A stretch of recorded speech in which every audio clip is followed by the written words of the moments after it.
조용기 목사님의 일화입니다. 어느 주일 교회 특별 집회에 외부 강사로 미국인 목사님을 모시게 되었습니다. 예배에 참석한 교인들은 하나같이 굳은 표정으로 경건한 모습으로 예배에 참석하게 되었습니다. 강사 목사님이 옆에 앉아 있는 조용기 목사님에게 조용하게 묻습니다. 목사님, 어떻게 이 목사님 교회 성도들의 표정은 한결같이 이렇게 딱딱하게 굳어 있습니까? 조용기 목사님은 살짝 당황했지만은 매우 재치 있게 대답을 했습니다. 예수님께서 내 죄 때문에 죽으셨다는 것을 생각하기에 모두가 다 슬픈 표정을 하고 있는 것입니다. 그러자 강사 목사님이 이렇게 대답하더라는 것입니다. 오 마이 갓, 예수님은 부활하셨습니다. 많은 이들이 복음하면은 예수님께서 우리의 죄를 지시고 십자가에 죽으신 것만을 생각합니다. 그러나 그것은 반쪽짜리 복음에 지나지 않습니다. 온전한 복음은 뭘까요? 예수님의 십자가의 죽으심과 함께 부활이 함께 가야 하는 것입니다. 사실 복음이 복음으로서 확증된 것은 부활을 통해서입니다. 예수님께서 십자가에 달려 돌아가셨을 때 그 자리를 지켰던 제자들은 아무도 없었습니다. 수제자라고 일컬어지는 베드로는 대제사장의 뜰에서 예수님을 모른다고 3번씩이나 부인조차 했던 것을 우리는 잘 알고 있습니다. 그런데 놀랍게도 예수님의 부활 후에는 예수님을 위해 목숨을 내놓는 사람이 된 것을 보게 됩니다. 도대체 부활이 어떤 것이기에, 무엇이기에 이 놀라운 극적인 반전이 일어나게 된 것입니까? 부활은 사람들이 흔히 말하는 소생과는 다릅니다. 소생이라고 하는 것은 사람이 의식을 잃어버렸다가 그래서 죽은 것처럼 되었다가 다시 깨어나는 것을 가리켜서 소생이라고 말을 합니다. 거기에 비해서 부활은 사람이 완전히 죽어버렸다가 다시 살아난 것이죠. 그러나 사람이 완전히 죽었다가 다시 살아났다고 해서 그것을 부활이라고 일컫지는 않습니다.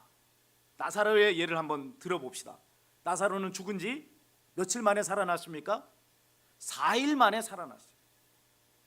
당시 유대의 민간 전승에 따르면 사람이 죽으면 사람의 영혼이 죽은 시체 옆을 3일 동안은 떠나지 않는다는 거예요. 이 시체 옆에 머물러 있다가 혹시 살아날 수도 있다는 거예요. 자, 그런데 나사로는 죽은 지 며칠이 됐어요? 4일이 됐습니다. 4일이 됐다는 이야기는 이미 그의 영혼은 시체의 곁을 떠나버렸다는 거예요. 완전히 죽어서 다시는 살아날 수 있는 가능성 자체가 없어졌다는 것을 의미하는 거죠. 그런데 놀랍게도 이 나사로는 살아났습니다. 죽었다가, 완전히 죽었다가 살아난 사람입니다. 그러나 나사로의 다시 살아남을 부활이라고는 말하지 않습니다. 왜 그럴까요? 그는 육신적으로 다시 살아났지만 또 어떻게 됐어요? 또 죽었단 말이에요. 이 경우에 부활이라는 말을 쓰지 않는 것입니다. 부활은 육신적으로 다시 살아나는 것을 가리키는 것이 아닙니다. 영생의 몸을 입고 영원히 살게 되는 것, 이것을 부활이라고 말을 합니다. 예수님은 부활하셨습니다. 다시 죽지 않으셨습니다. 그래서 지금도 살아계시고 영원히 사실 것입니다. 이것이 바로 부활인 것입니다. 어떻게 그런 일이 가능할까요? 어떻게 이런 일이 일어날 수 있는 걸까요? 사람으로는 할 수가 없는 일입니다. 그러나 전능하신 하나님께서는 그 일을 하실 줄로 믿습니다. 그리고 바로 이것이 하나님께서 사람들을 위해 계획해 놓으신 바인 것입니다. 태초에 하나님께서 사람을 지으셨을 때 사람을 향해 하나님께서 가지셨던 궁극적인 목표, 사람에게 주시고자 했던 궁극적인 것, 그것이 뭐냐? 영생입니다. 영원히 사는 존재가 되게 하는 것. 최초의 인간이었던 아담과 하와는 영생할 수 있는 존재였어요. 그러나 안타깝게도 그들은 타락하고 말았습니다. 하나님께서 먹지 말라고 하신 선악과를 따먹고 죄를 범했습니다. 그들의 몸과 그들의 영혼은 죄로 오염이 되어버렸고 하나님과의 관계가 단절되고 자가 되고 말았습니다.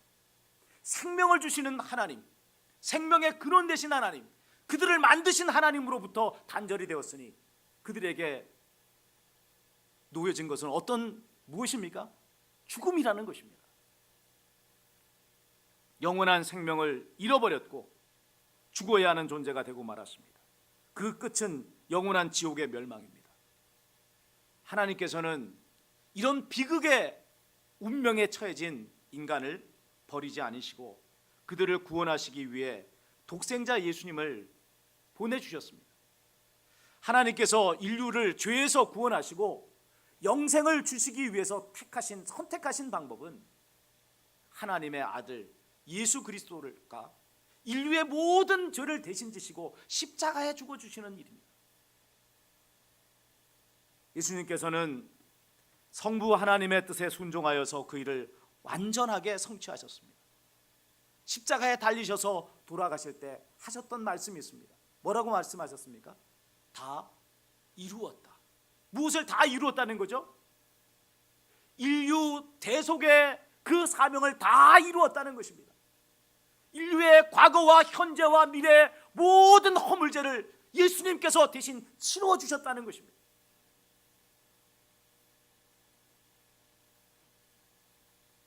예수님의 대속의 죽음으로 우리의 모든 죄의 문제는 해결된 것입니다. 그러나 문제가 있습니다.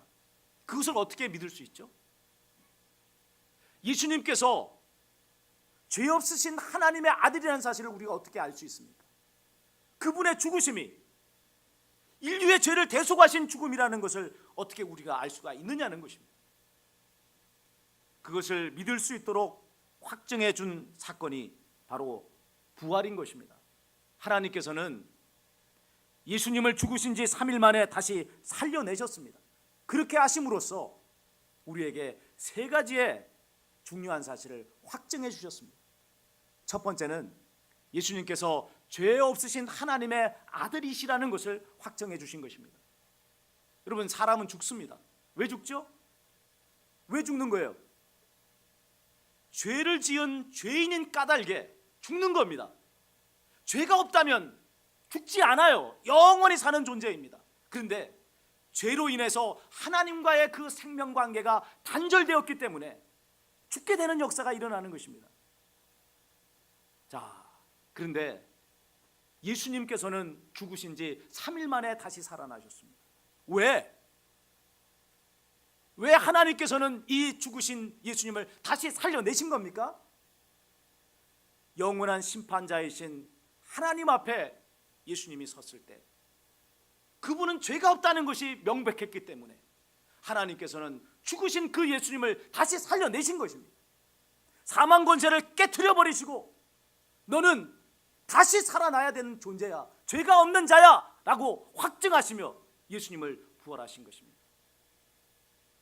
예수님이 죄가 없으신 분이라는 사실은 여러분, 이분이 하나님의 아들이시라고 하는 증거가 됩니다. 왜요? 모든 인간은 다 죄를 지어 죄인입니다.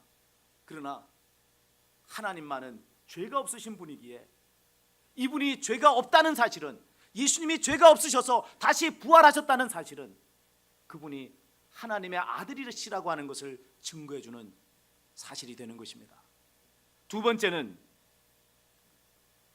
예수님의 죽음이 대속의 죽음이라는 사실을 확증해 줍니다. 죄 없으신 예수님께서 십자가에서 죽으셨다면 그 죽음의 의미가 뭐겠어요?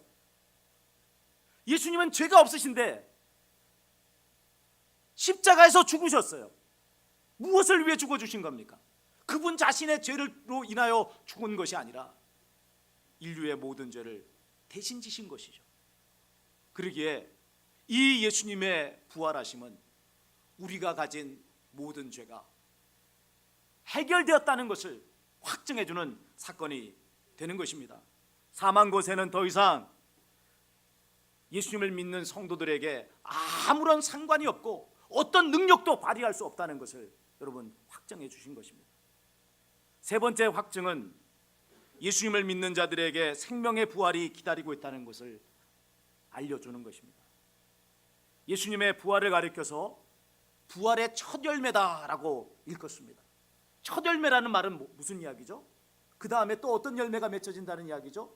두 번째 열매가 맺혀지고 세 번째 열매가 맺혀지고 이 첫 열매를 맺혀짐을 통하여 무수히 이 첫 열매와 같은 열매들이 맺혀질 것이라는 것을 전제하는 말씀인 것입니다. 누구에게 이 부활의 역사가 일어납니까? 예수님을 믿음으로 죄 용서함을 받고 하나님과 단절되었던 그 생명의 역사를 회복한 사람들에게 더 이상은 사망의 권세가 왕노릇하지 못하게 된 하나님을 믿는 성도들에게 부활의 역사는 일어난다는 것입니다. 그 사실을 예수님의 부활은 우리에게 명백하게 확증해 주는 것입니다. 이상의 사실을 두고 보면 예수님을 하나님의 아들로 믿느냐 믿지 않느냐 하는 관건이 예수님의 부활을 믿느냐 믿지 않느냐 하는 것과 깊이 연결되어 있다 하는 것을 알 수가 있습니다. 예수님의 부활을 믿는 자는 예수님이 하나님의 아들이신 것과 그분의 죽음이 대속의 죽음이라는 것을 믿는 자가 되는 거예요. 반면에 예수님의 부활을 믿지 않는 자는 이 모든 사실을 믿지 않는 것입니다. 자, 그러나 예수님이 부활하셨다는 것은 또 어떻게 믿을 수가 있죠? 그것은 사람의 상식이나 사람의 이성이나 사람의 경험으로는 도저히 믿을 수 없는 것 아닙니까? 죽은 사람이 어떻게 다시 살아나느냐는 것입니다. 그래서 하나님께서 취하신 방법이 천사의 등장입니다. 예수님의 부활의 현장에서 무덤에 돌을 옮긴 것은 하늘에서 내려온 천사였습니다. 그리고 그 새벽 예수님의 시체에 향품을 발라드리기 위해서 무덤을 찾은 여자들에게 예수님이 부활하셨다는 사실을 최초로 전해준 존재는 천사들이었습니다. 천사의 등장은 그 일을 하나님께서 주관하신다는 사실을 말씀해 주는 것입니다. 천사는 어떤 존재예요? 하나님께서 부리시는 영이란 말이에요. 천사가 있는 곳은 하나님께서 일하시는 곳이라 이 말이에요. 그러니까 부활의 현장에 천사가 나타났고 부활하셨다는 그 소식을 천사가 전했다는 것은 이 예수님의 부활의 사건을 주관하신 분은 하나님이시다 하는 것을 말씀을 해주는 것이죠. 예수님의 생애를 보면 사람이 할 수 없고 믿을 수 없는 결정적인 일이 있을 때마다 천사들이 등장하는 것을 볼 수가 있습니다. 성령 잉태와 동정녀 탄생, 그 역사를 전달해 줬던 존재는 누굽니까? 천사였습니다. 오늘 예수님의 부활의 사실을 알린 최초의 그 존재는 누구였습니까?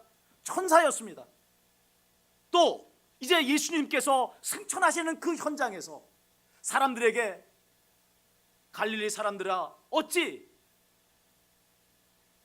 하늘로 올라가시는 예수님을 바라보느냐, 올라가신 예수님은 또 재림의 때에 왕권을 가지고 돌아오실 것이라고 말했던 존재, 그것 역시 천사인 것을 우리는 알고 있습니다. 이 모든 일들은 하나님께서 주관하신다는 것을 믿게 해주기 위해서 하나님께서 그 일을 하신 것입니다. 예수님의 부활의 사건을 조금 더 들여다봅시다. 예수님께서는요, 부활하신 날 새벽에 무덤을 찾아온 여자들에게 예수님이 먼저 만나 주시지 않았습니다. 먼저 천사와의 조우가 있게 하셨죠. 왜요? 그렇게 하심으로써 이 예수님의 부활의 사건이 하나님께서 주관하신 일, 하나님이 하신 일이라고 하는 것을 알게 해 주시기 위해서입니다.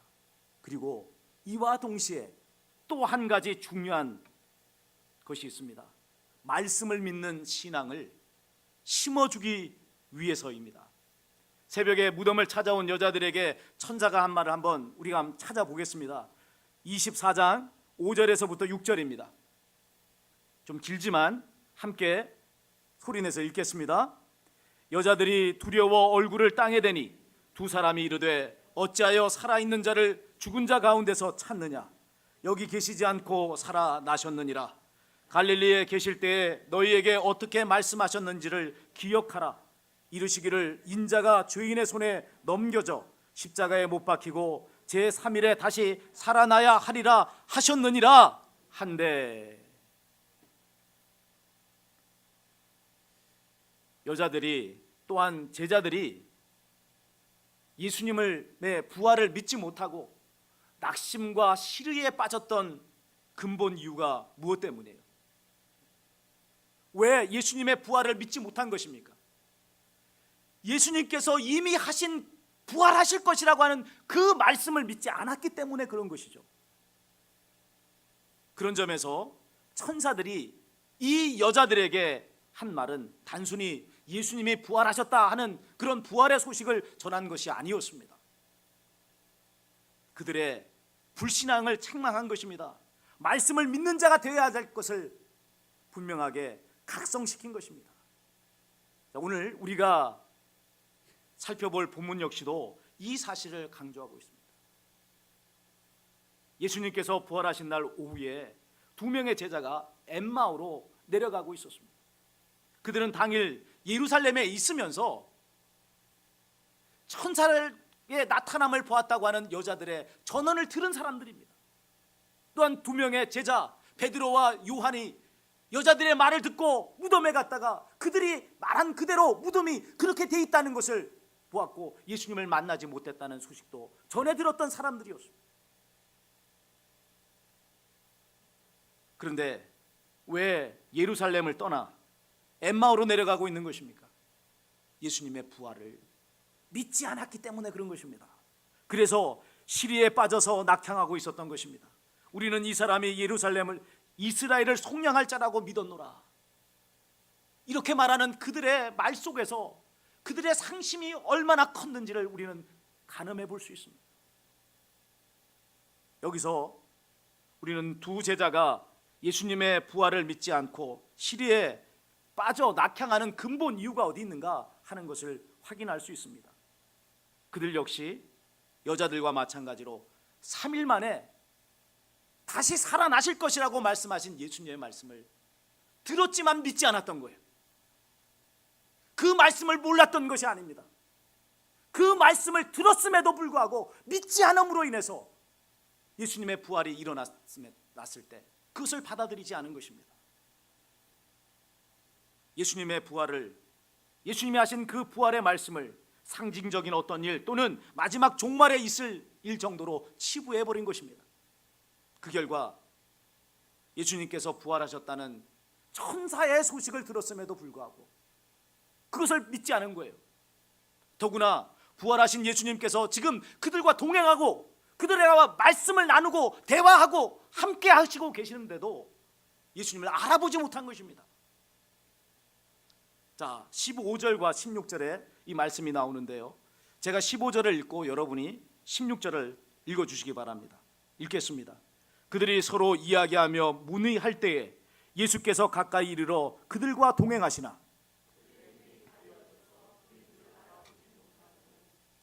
부활의 예수님이 이 두 제자들과 대화를 나누고 계시는 거예요. 이들에게 다가오셔서 문의하고 계시는 거예요. 그런데 그들이 예수님을 알아보지 못했다고 말합니다. 직접적인 이유는 예수님의 부활하신 모습이 부활 이전의 모습과는 달라졌기 때문일 것입니다. 우리가 이제 부활의 몸을 입게 되면요, 지금 이 땅에서 입고 있는 이 모습과는 좀 달라질 거예요. 그럼 달라지는 것이 사모가 되지 않습니까? 이왕이면 지금보다 더 아름답게, 지금보다 더 온전하게, 더 멋있게 여러분 부활하고 싶은 거 아니겠어요? 여러분, 부활의 우리의 모습은요, 지금의 우리의 모습과는 비교할 수 없을 만큼 영화로운 모습이 될 것입니다. 자, 그러나 성경이 지적하고 있는 것은 이 부분이 아닙니다.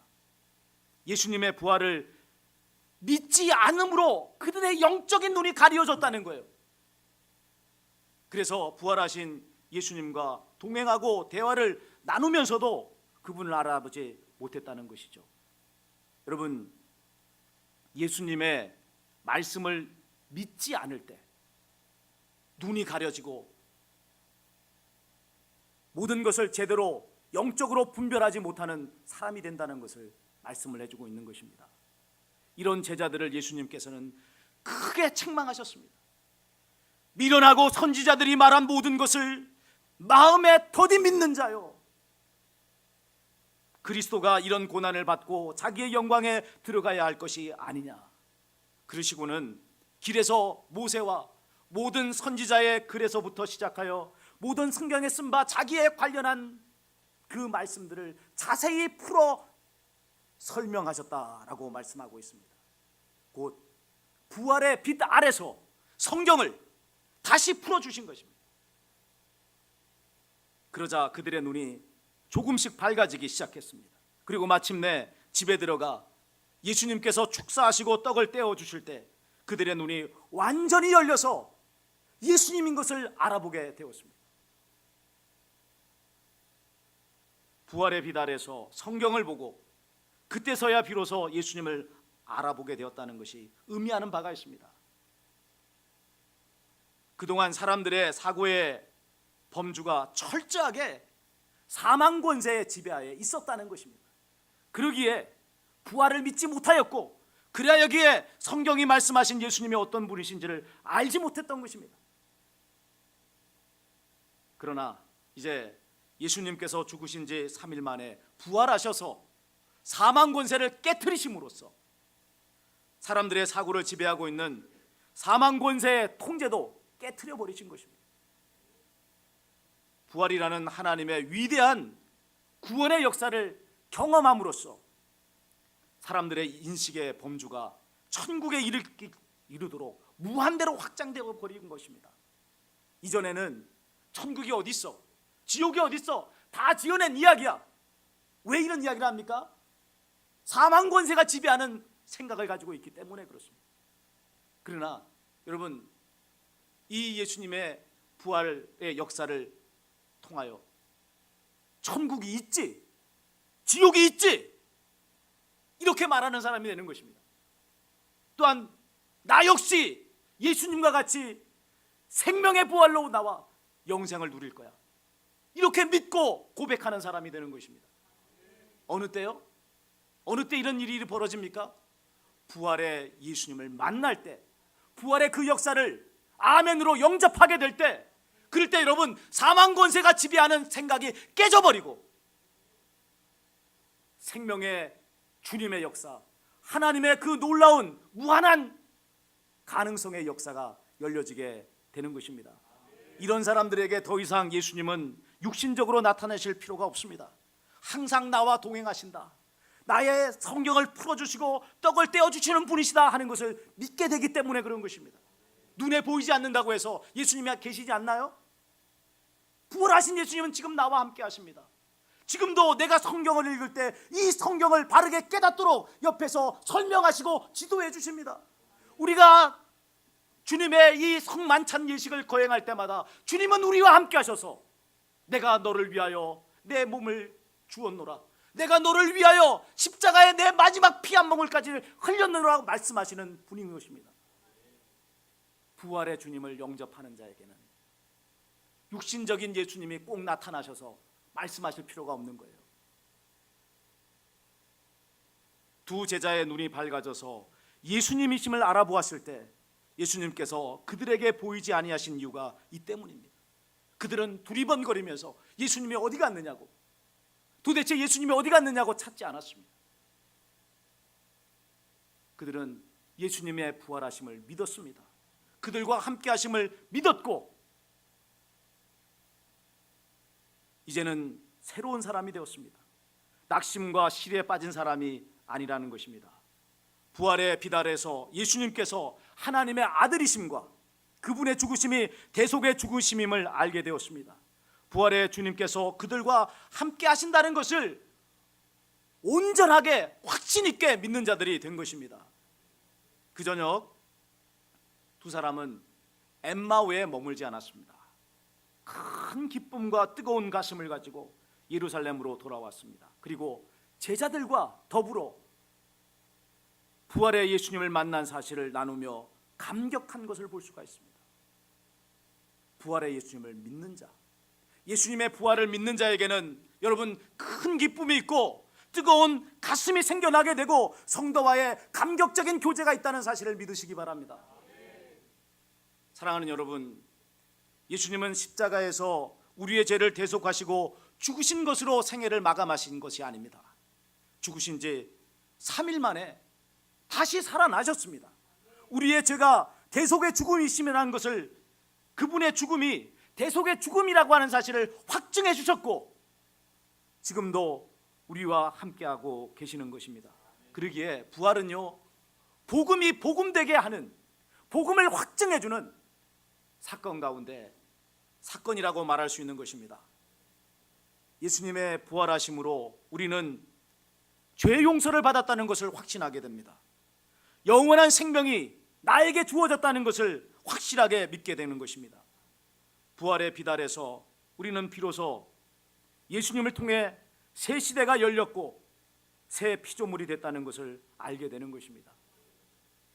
신앙의 확신을 가진 사람, 그럴까 저럴까가 아니라 그렇다라고 명백하게 믿으며 확신을 가지고 힘있게 신앙생활을 할 수 있는 사람이 된 것입니다. 그러기에 여러분, 부활의 예수님을 만난 자는 어떻게 합니까? 십자가 앞에서 도망가지 않는다는 것입니다. 기꺼이 자기 몫의 십자가를 지고 자기의 생명을 주님을 위해 초계와 같이 던져버릴 수 있게 되는 것입니다. 그러기에 예수님께서 부활하신 이날을 우리는 영적 안식일인 주일로 지키고 있습니다.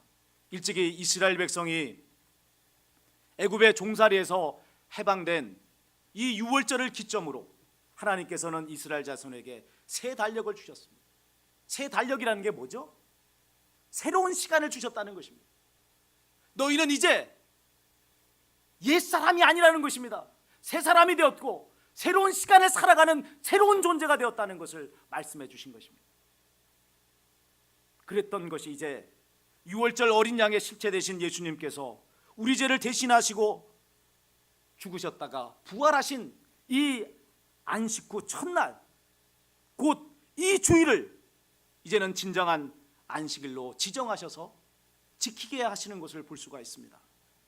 오늘은 예수 그리스도께서 부활하신 날입니다. 우리의 죄가 완전히 도말되었다는 것을 만천하에 하나님께서 선포하신 날입니다. 믿는 자는 예수 그리스도 안에서 영생을 얻습니다. 하나님과의 단절된 생명의 관계가 회복되어서 영원한 생명을 얻는 자가 되는 것입니다. 그 영생의 삶을 이 땅에서 주일을 통해서 우리는 미리 맛보는 것입니다. 이 놀라운 날, 하나님께 큰 영광을 올려드리시고 예수님의 부활의 소식을 땅끝까지 전파하시는 저와 여러분이 되시기를 주님의 이름으로 축원을 드립니다.